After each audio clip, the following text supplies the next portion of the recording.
जय माता दी आप सभी को। तो बहुत ही जल्द चैत नवरात्रि आने वाली है और चैत नवरात्रि के बारे में कहते हैं कि माता जो होती हैं 9 दिन के लिए पृथ्वी लोक पर आती हैं।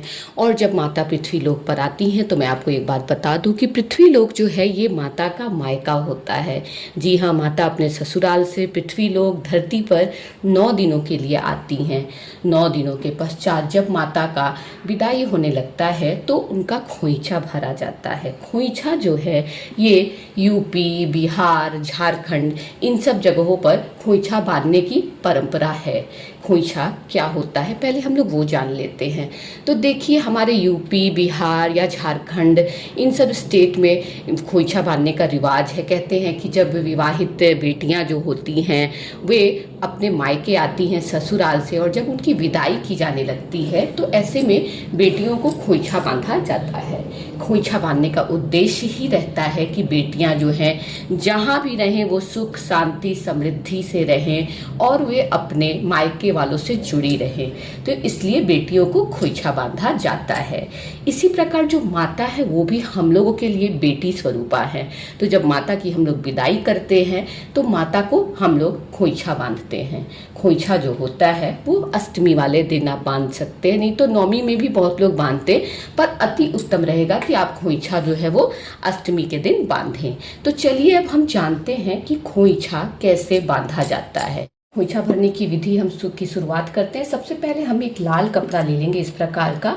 अगर आपके पास लाल कपड़ा नहीं है तो आप किसी भी रंग का कपड़ा ले सकते हैं, लेकिन बस आपको काले रंग का और ब्लू रंग का कपड़ा नहीं लेना है। आप किसी भी रंग का कपड़ा ले सकते हैं। और मैं तो आपको कहूँगी कि चूंकि ये नवरात्रि चल रही है और इसमें माता जो है उनको लाल रंग बहुत पसंद है, तो आप इस प्रकार का लाल कपड़ा ले सकते हैं। अब इसमें हम चावल डालेंगे सबसे पहले। तो ये देखिए, हम इसमें इस प्रकार से चावल डालेंगे। 1, 5 बार डालेंगे, 2, 3, 4, 5।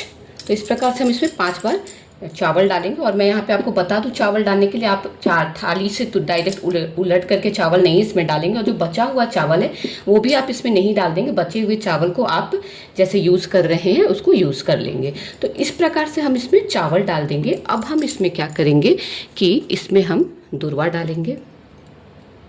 उसके बाद हम इसमें इस प्रकार से फूल डालेंगे, फूल डाल देंगे। उसके बाद हम इसमें लौंग इलायची डालेंगे।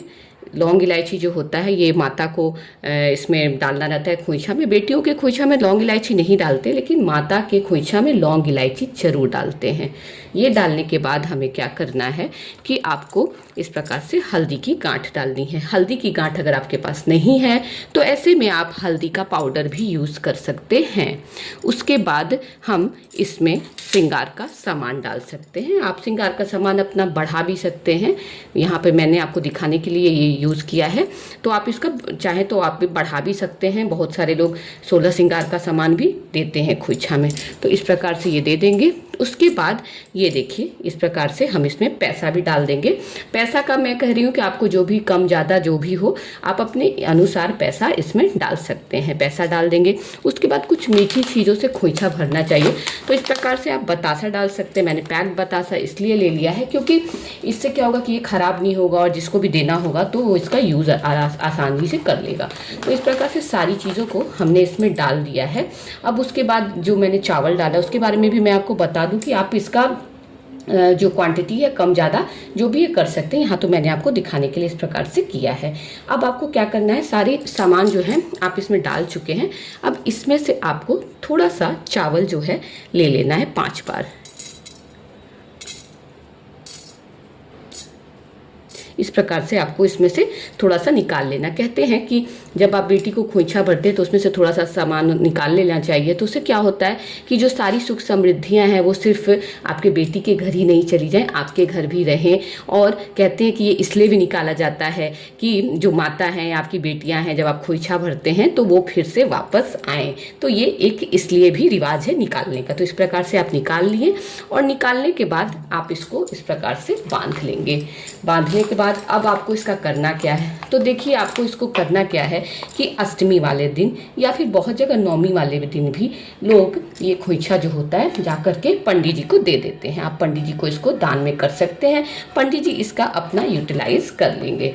तो आशा करती हूँ आपको समझ में आ गया होगा कि खोइछा कैसे भरते हैं, इसको भरने की विधि क्या है, भरने के बाद आपको क्या करना है। अगर मेरा वीडियो आपको पसंद आया हो तो प्लीज़ मेरे चैनल को लाइक करें और सब्सक्राइब करें, ताकि मैं आपके लिए आगे भी इसी प्रकार से अच्छी अच्छी वीडियो बना सकूं। जय